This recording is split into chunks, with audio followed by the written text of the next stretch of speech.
Good afternoon, ladies and gentlemen. Thanks so much for joining us and welcome to Media. And it's time for our weekly conversation with my friend Peter Koenig. Peter, good to have you back. Well, you are now in Europe, so welcome to Europe. Although I'm in the Americas, you're now on the other continent. But how are you? I'm fine. Thank you very much, Daniel. It's good to talk with you again. Well, it's a breath of fresh air. There's just all this nonsense, being spewed by all these people, experts. You go to bed at night and they talk nonsense. You wake up in the morning and they keep talking nonsense. And so, let's put this whole thing, Trump's visit to China, in perspective. The visit of Donald Trump to China was presented, in at least in much of the Western, certainly American media, as a strategic stabilization summit. But when one analyzes the actual outcome, I think the impression is almost the opposite. Like, in your view, okay, the first visible acknowledgement that the unipolar world is effectively over, do you see this as a reality? Are we still in the unipolar Washington consensus world? Well, the Washington consensus world has not changed.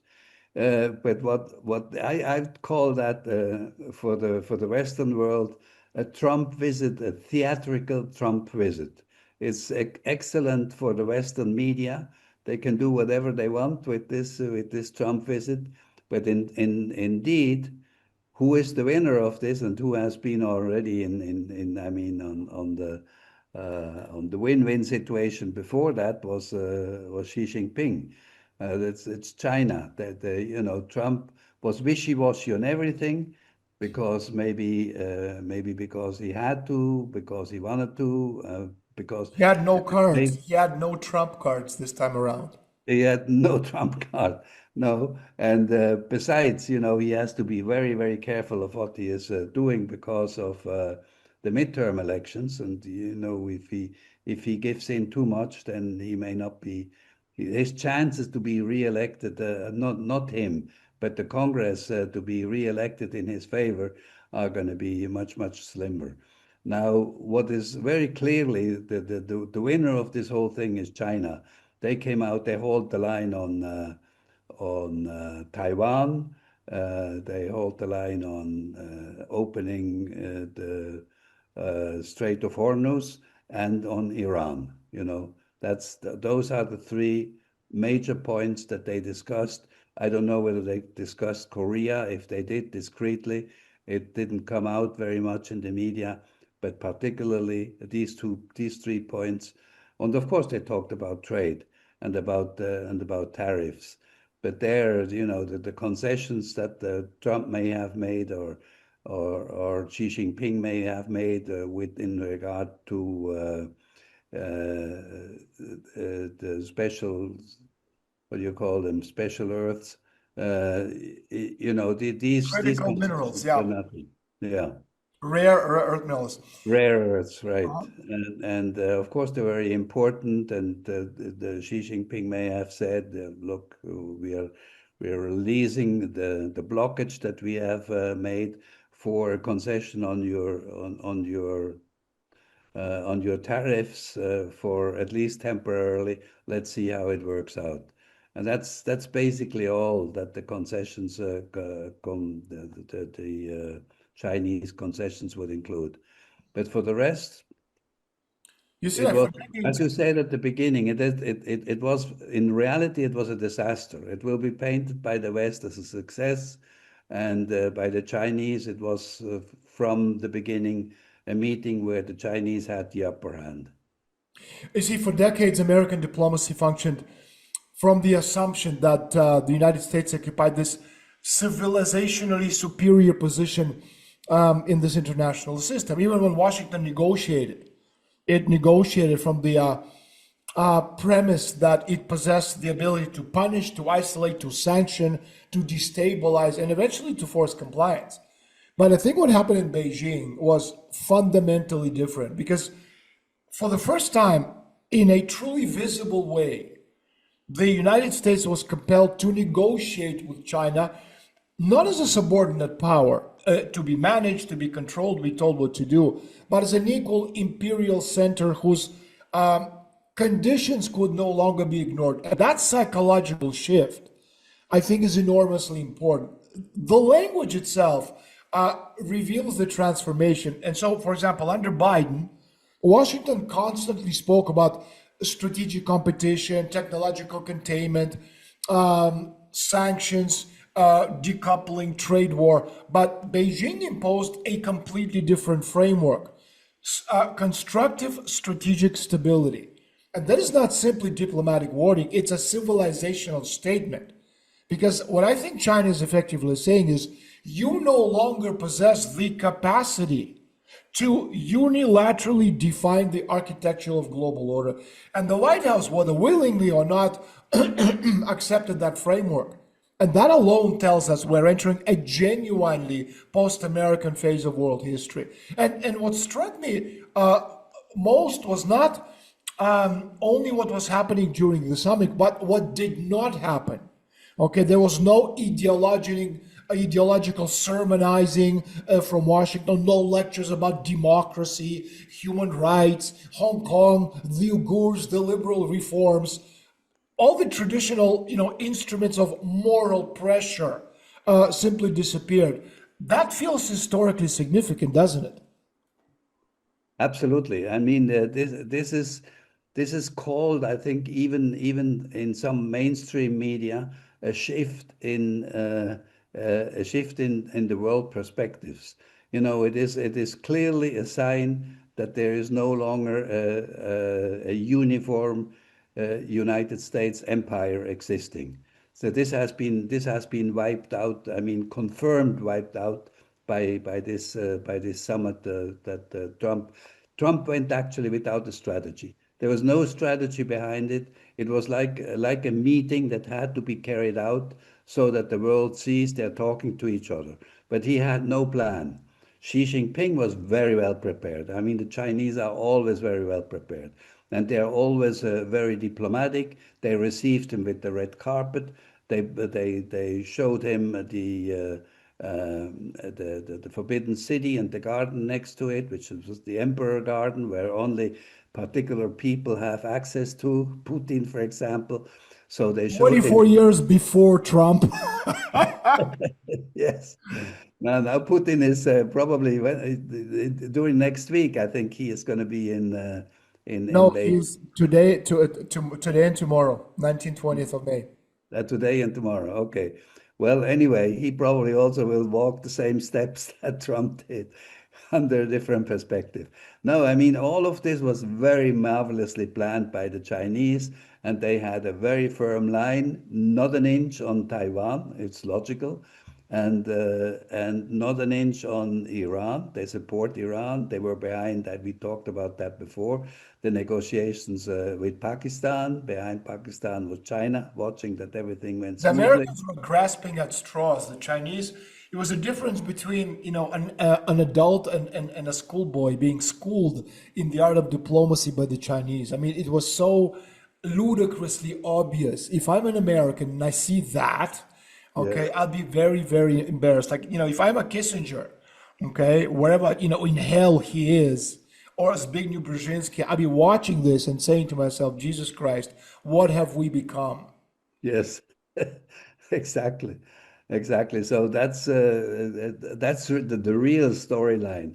Everything else is just spinning the news, spinning the details, and now you have Trump again menacing the Iran. We will attack you. No, we will not attack you. Yeah, we have been told by the Gulf states not to attack you, otherwise we would, and all that bullshit. Frankly, I mean, I'm sorry to say so, but that's what it is, and that keeps people busy thinking, what happened? What happened? They keep forgetting then faster what happened in China. What did not happen in China is no longer a history, and is no longer of importance. It never really was, but it seems to be one of the theaters that the West wanted to play up. But with the Strait of Hormuz, you would ask yourself how much that we saw of all those vessels that were supposedly kept back was just a simulation? Could it be a moon landing simulation type thing? Could it be something to keep the world again on the toes, keep the stock market going up and down for the billionaires? But in fact, it has not really affected the energy market very much. To me, it seems that when did it start? On the 28th. So we are in the third month of a war that supposedly stopped all shipping through the Strait of Hormuz. Has the world noticed anything about it? I mean, something like that would have an immediate impact because nobody has storage longer than 1 to 2 months. And then you start saving these storages because you don't know how long it will last. And prices would go up. I mean, in Switzerland, I don't know in other countries of Europe, but in Switzerland, gasoline prices have barely gone up. They had to probably go up a few cents because otherwise people would not have believed in this war. So what is really real in this war, and what is only what we talked about before? Only a war to make believe that there is something going on that has basically in the background, it has to save the dollar. But basically in the background, it's like all wars, a banker's war. And this one would be a City of London war, like most of them are. And so you don't really need to spend a lot of weapons on it. Is it true that all the ruins and explosions that we have we seen that they actually took place in Tehran? Have we seen that they are actually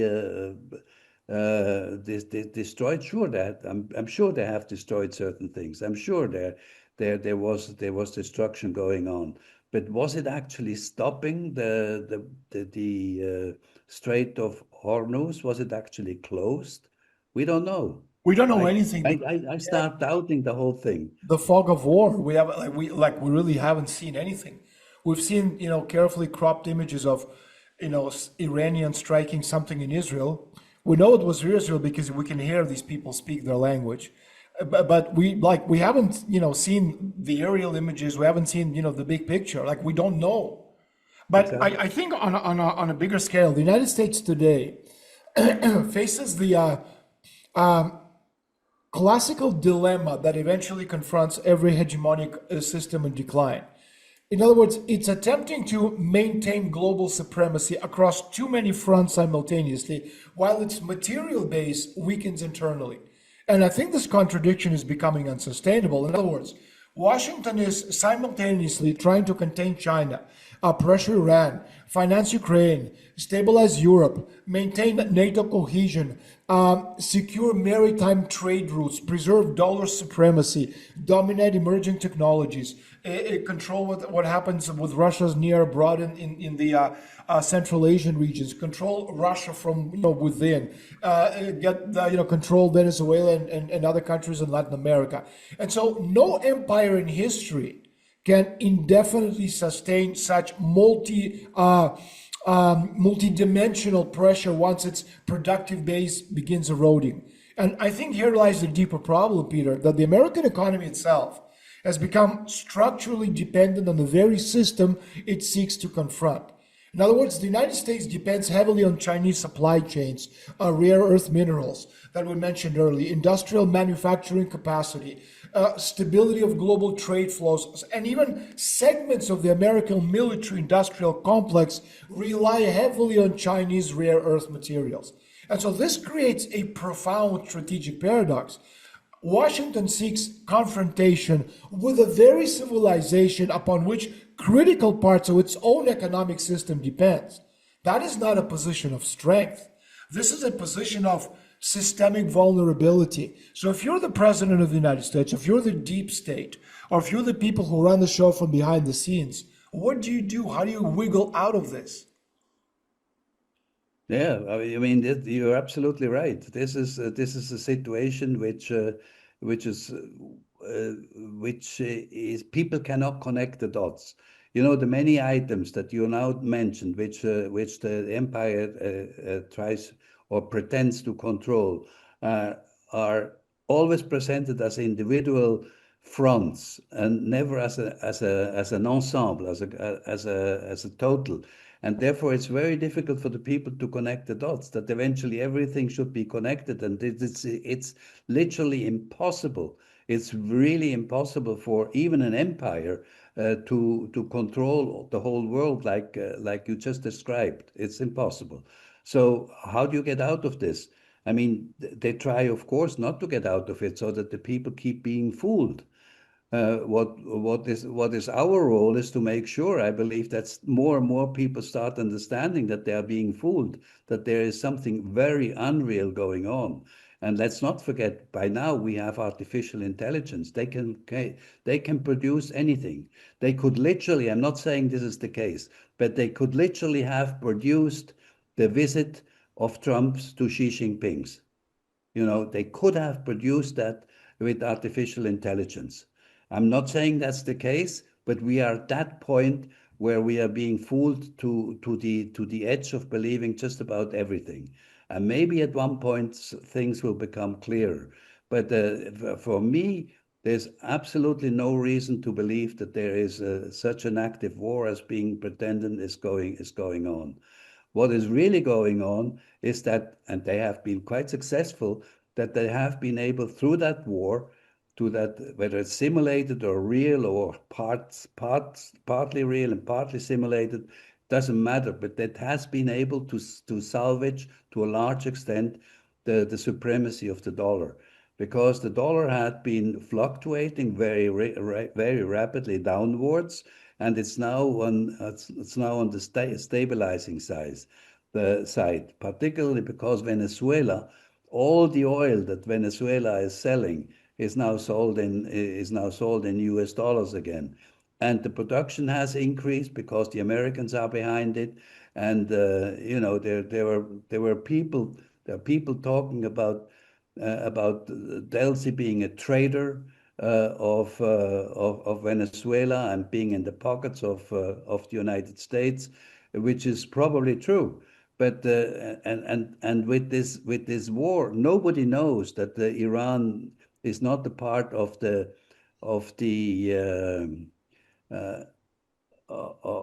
Rothschild empire by the by, That's right. in the The city of Iranian London, central bank is not part. and the Bank for International Settlement. Right. It's one of the countries that is not part of it because they have a different banking system.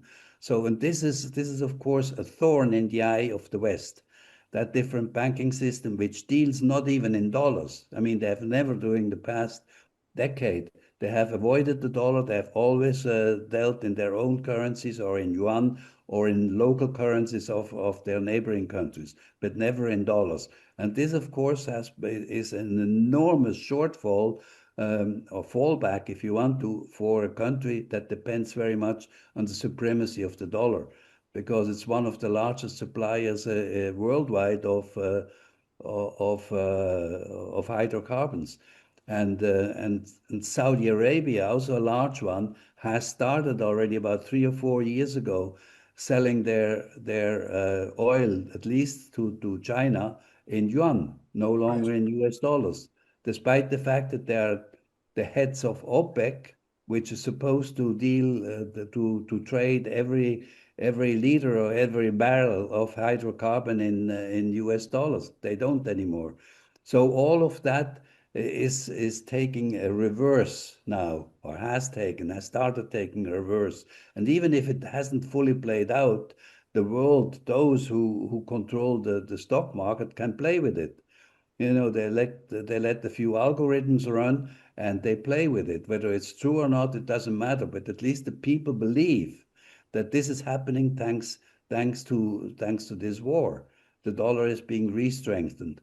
And I think we are really, as we mentioned in earlier occasions, we are really living in a world theater, and we are at the same time spectators and actors. Actors in a way that, because we watch ourselves being fooled and being cheated and traded, and so we have to start to come to knowledge, to awareness that this is happening.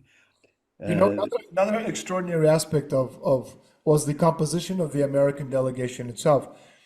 This was not merely a political visit. Practically the entire American corporate Olympus arrived yes, in yes, Beijing. Boeing, Nvidia, Apple, Blackstone, Goldman Sachs, Qualcomm, Elon Musk, SpaceX. We're talking about $15 trillion worth in wealth. And it almost looked less like a state delegation and more like the American corporate capital collectively negotiating with China. Okay. exactly. But Xi Jinping, he refused to meet any of the trillionaires, or billionaires, multi-billionaires that came with as the representatives of the American business elite.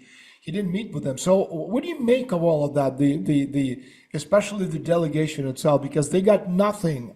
They literally got nothing. They got 200, Boeing sold to the Chinese, but to the Chinese, it's Yes, that's right. The Chinese finally, I forgot that before. That's true. The Chinese finally said, okay, not that they need to, because they have their own airplanes, but they said, okay, we buy 200 Boeings from you. We don't even know what the price is for these 200 Boeings. It doesn't really matter. It doesn't really matter because China has, I think when I last checked, maybe a couple of months ago, and probably hasn't changed much, China had the most ever dollar reserves, $3.5 trillion reserves. Can you imagine? Three and a half they gotta dollars. So get rid they, of them I one way or mean, another. They might as well buy some planes. this this is how many times the GDP of a small country? I mean, it's unbelievable. Anyway, this of course Trump came with plane loads full, literally, of businessmen, of billionaires to China. And you're right, they haven't been able to meet, not even with the foreign minister. I think the foreign minister had a meeting with some of them, just so that they are diplomatically turned away. Well, he said, "Well, you came thus, so far. I'll give you 10 minutes of my time. You cannot meet my boss. He's very busy, and you don't have the level." It's also it shows you the level. It's like uh, there's a great phrase in Spanish, como Pedro por su casa. Okay, the Americans would waltz into it, whether it's post-Soviet Russia, which they totally controlled, okay, or any other part of the world. Okay, they would just run the whole thing. But this time around, they came to China. They were treated as they should be, with total disregard, and they were told exactly what they are, and they were shown exactly what they are. Okay, you are not at the same level, and you certainly cannot meet the emperor. You do not have the level. I don't care how many trillions you have. We have the mandate of the heaven, and what do you have? You have paper dollars, which are worthless. That's the message a lot of people didn't understand. No, no, they still don't understand. And I mean, we have umpteen times been talking about it, and I think the echo still doesn't really reach most of the people. I mean, if you have an economy like the Chinese, which in my opinion is probably the strongest, because what is really counting in an economy is the purchasing power, and the Right. purchasing power is by far the strongest since 2016. They surpassed the United States in PPP, in purchasing power parity.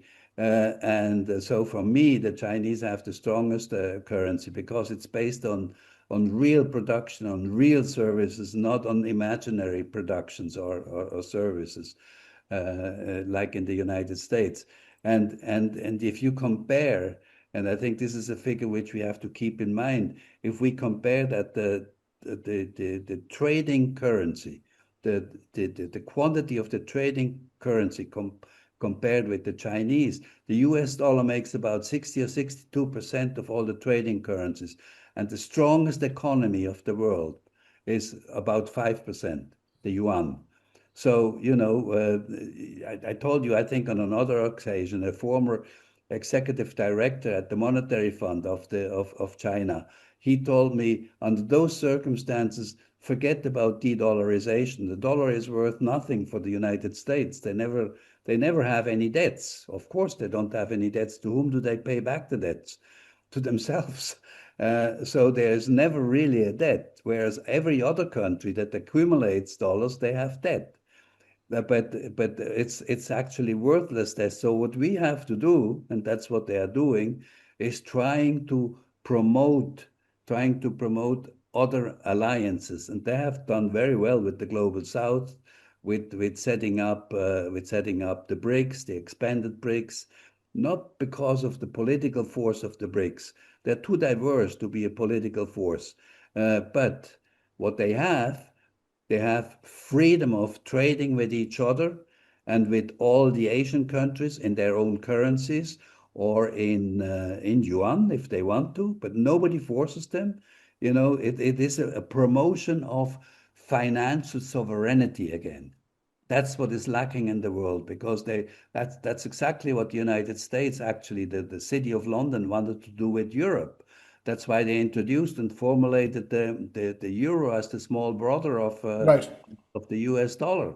And Europe is handcuffed, really handcuffed economically to the system.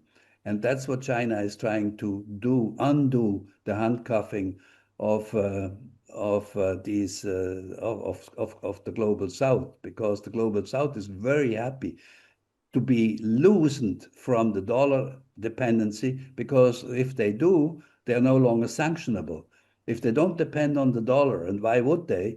They are no longer sanctionable. So it's an attraction without having their own currency. It would be one of the largest, the second largest Right. mistake. The largest mistake is the euro, and if they would have BRICS currency, it would be an equal mistake, because you cannot have a group of countries that is not linked together with a common constitution have an own currency. They all have their own sovereign financial system. That's what they should have, and they should keep.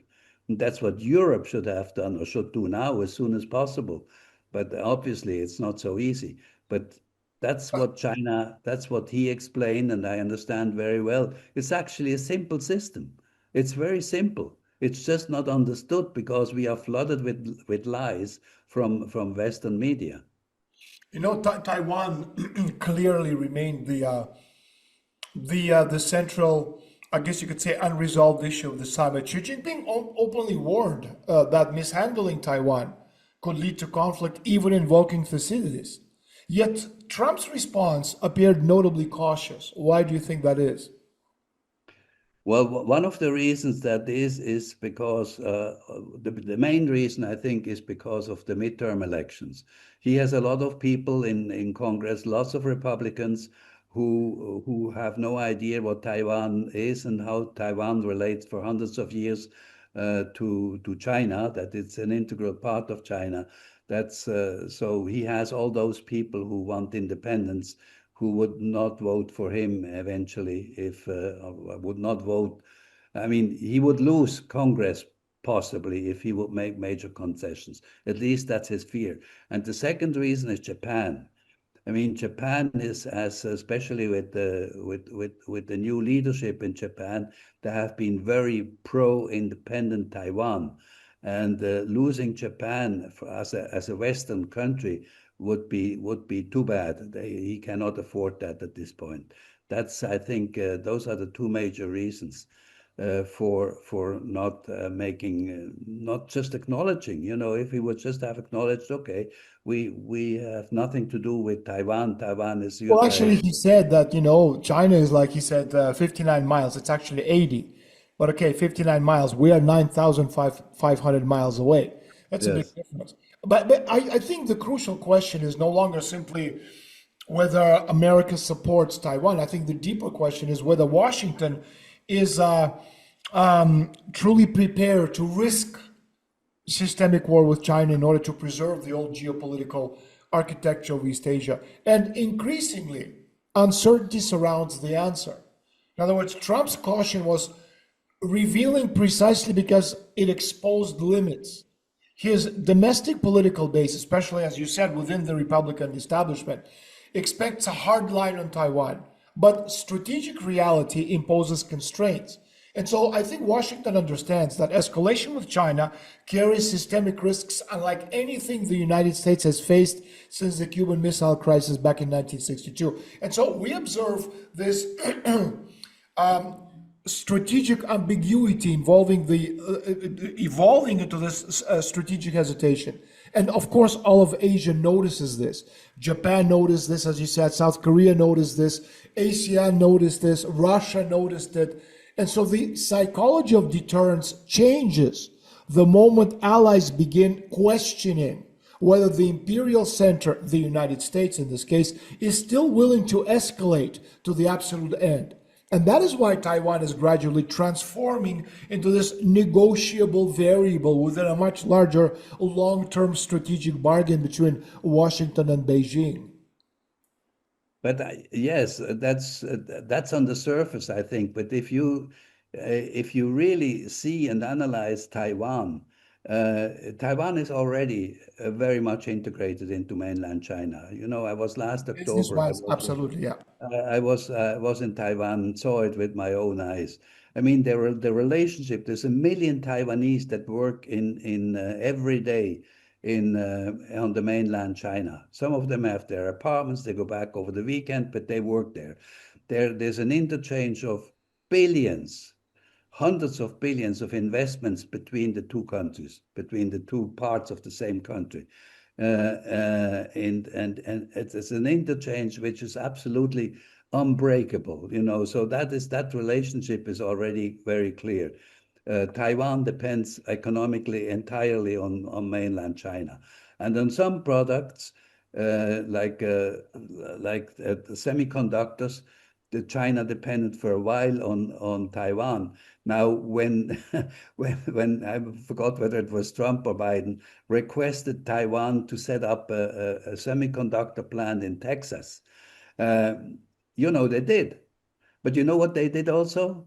At the same time, they set up three plants in mainland China. Now, now China doesn't depend anymore. They're autosufficient with essentially conductors, and that they have their rare earths to produce all of that. The US has nothing of it, nothing.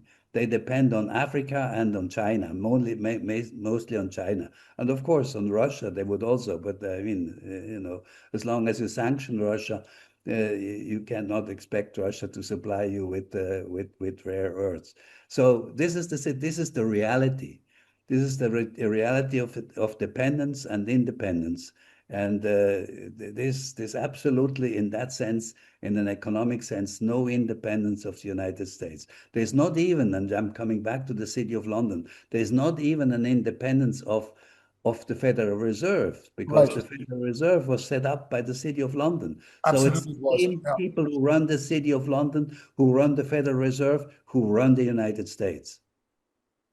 And we know who they are. We know who they are. We know, we absolutely know who they are from a higher vantage point, from a conceptual vantage point. Are we witnessing merely geopolitical multipolarity, or the collapse of an entire civilizational model? I would say the collapse of an entire civilization, and I would call that the Western civilization.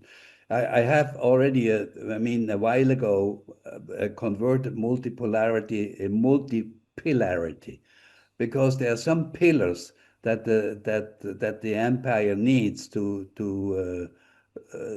run the world, as they call it.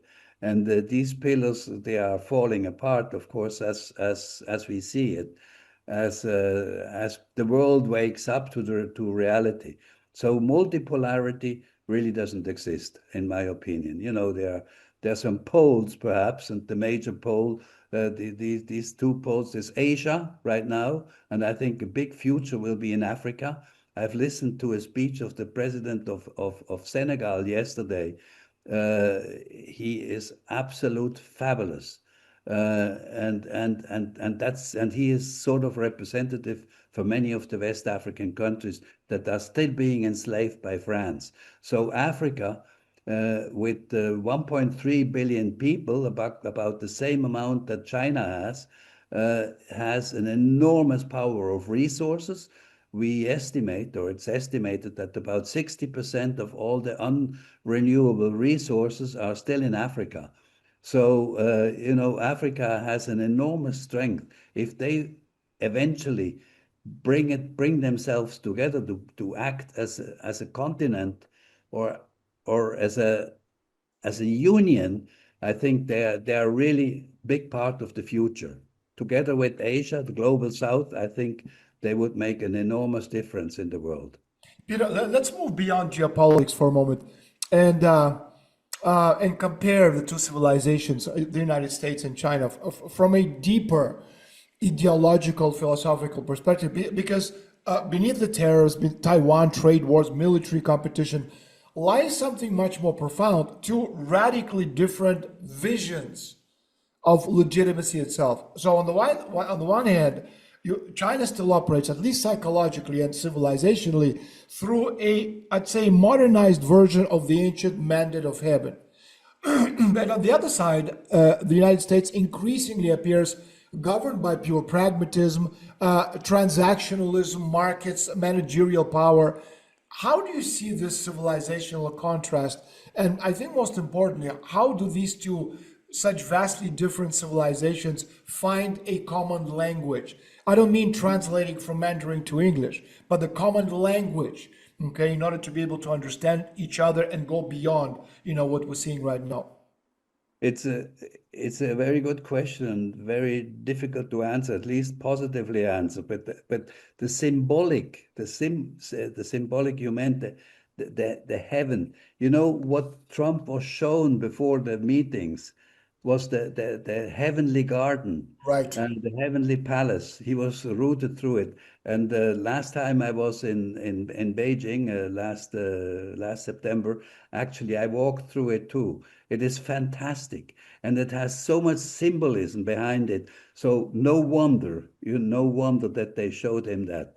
And behind that, of course, is the 6,000-year-old Taoism. And I still believe very strongly that the Chinese politics have as a background the philosophy of Tao. It's no aggression. You cannot say that they are aggressive in any way, physically aggressive. They defend their rights, and they defend themselves within the Western economic world, and very well. But it is very clearly a Dao language that they speak, and being able to speak the same language, the West would have to understand what it means. It means a peaceful world, a peaceful approach, a harmonic approach to living together with each other. And that's what the West so far hasn't understood. Not Europe, especially not Europe, and not the United States. And I think as we move closer into this Trump period, they will take over, or at least they attempt to take over also again. The Monroe, we call it the Donroe Doctrine, Right. and taking over Latin America but I'm not sure whether it happens this time. I'm not sure that it will work, because too many people are now awake in Latin America too awake to fall for this trap anymore. You mentioned Taoism. So the Chinese strategic philosophy traditionally emphasizes indirect power. Okay? Indirect Yes. power, flexibility, balance, avoidance of unnecessary confrontation. So the Taoist principle, in other words, a good warrior doesn't know hate. If you want to conquer your enemy, do not confront him. And this represents an entirely different civilizational psychology from the Western tradition of decisive confrontation, good, bad, left, right, et cetera, ideological victory. And I think we are witnessing the exhaustion of this post-Cold War illusion itself. The illusion that one civilization could indefinitely define reality for the entire planet. The illusion that liberal globalization represented the end of history. The illusion that economic integration would dissolve cultural, civilizational, geopolitical differences forever. And China's rise shattered that illusion. Russia accelerated the fracture, and now the global South. increasingly operates outside the psychological authority of the Atlantic system altogether. And so what emerges next will likely not be a harmonious multipolar world, because transitions between world systems, they're rarely throughout history peaceful. But I think one thing is increasingly undeniable: the age of uncontested American planetary dominance is over. And I think America knows this. I think Europe knows this. I think the deep state knows this. And above all else, the Chinese know this. Oh, absolutely. No, no, that is very clear.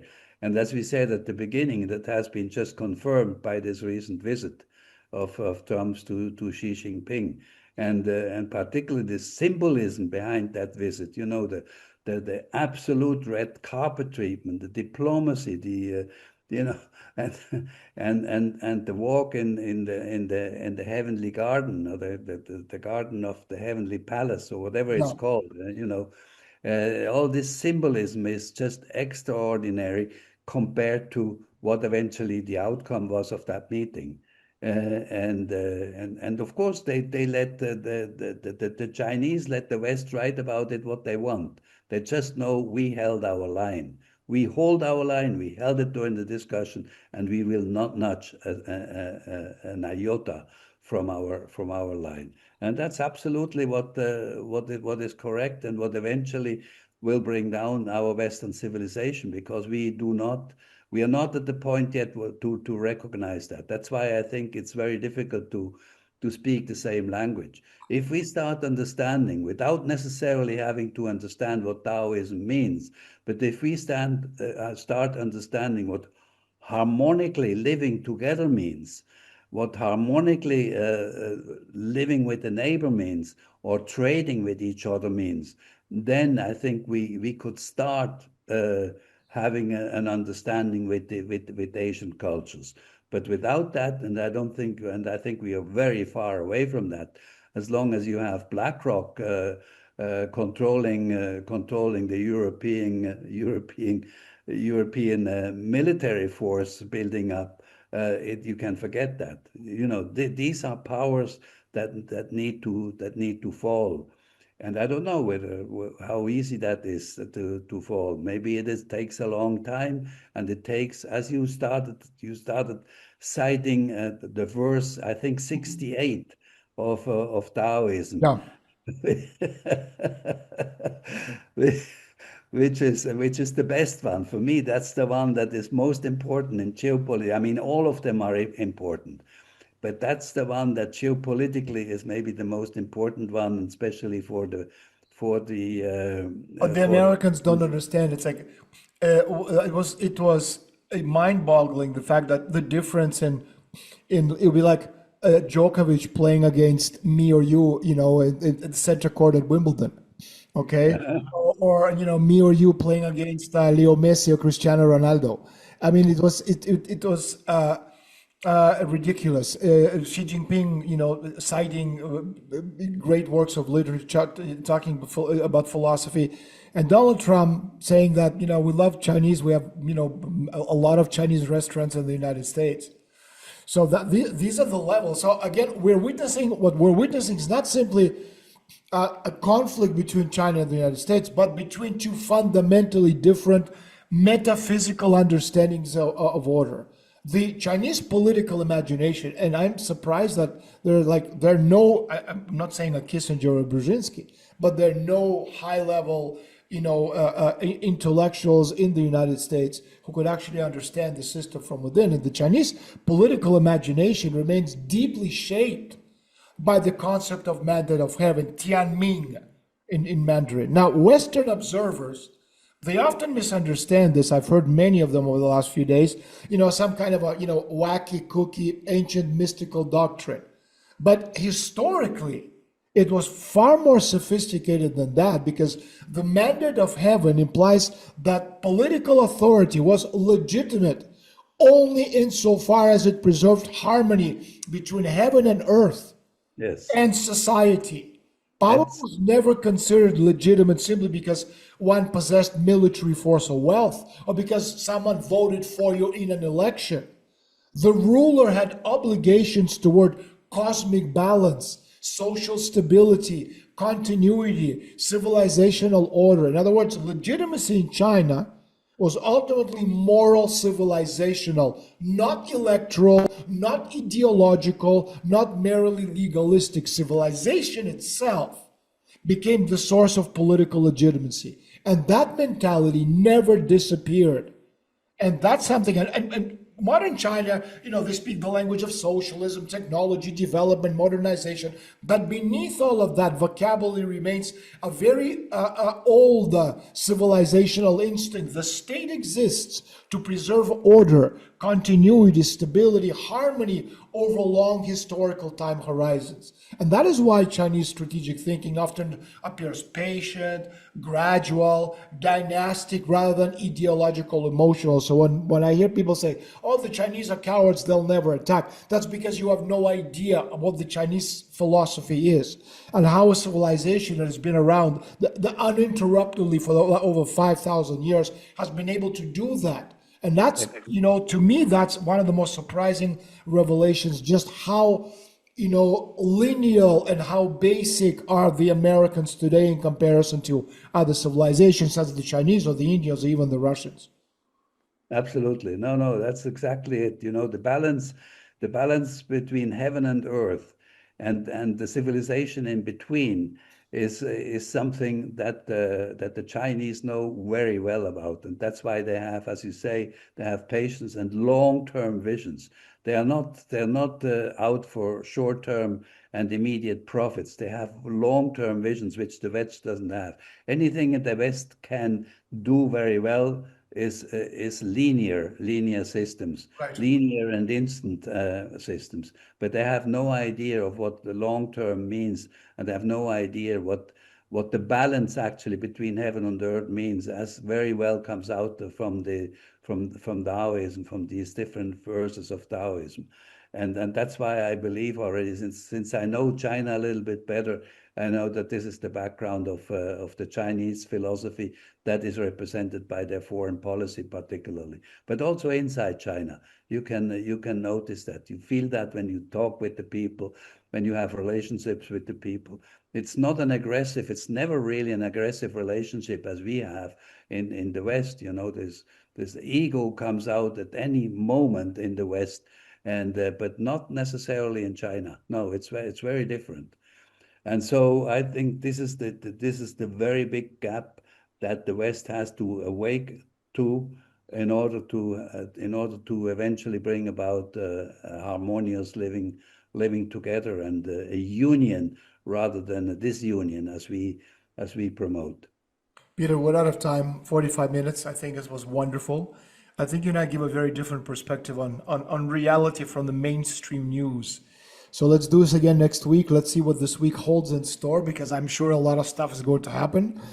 Trump, I don't know if you saw, Trump posted in his Truth social media an image. I don't know if you saw it. He's walking, with some high level Pentagon people, and right next to Trump on his left is an alien. A tall alien walking right next to Donald Trump. So let's be ready for an alien invasion. Yeah, of course. That's the preparation of the Jesus, rainfall. man. What a time to be alive. Take care, Yes, Peter. Until next week.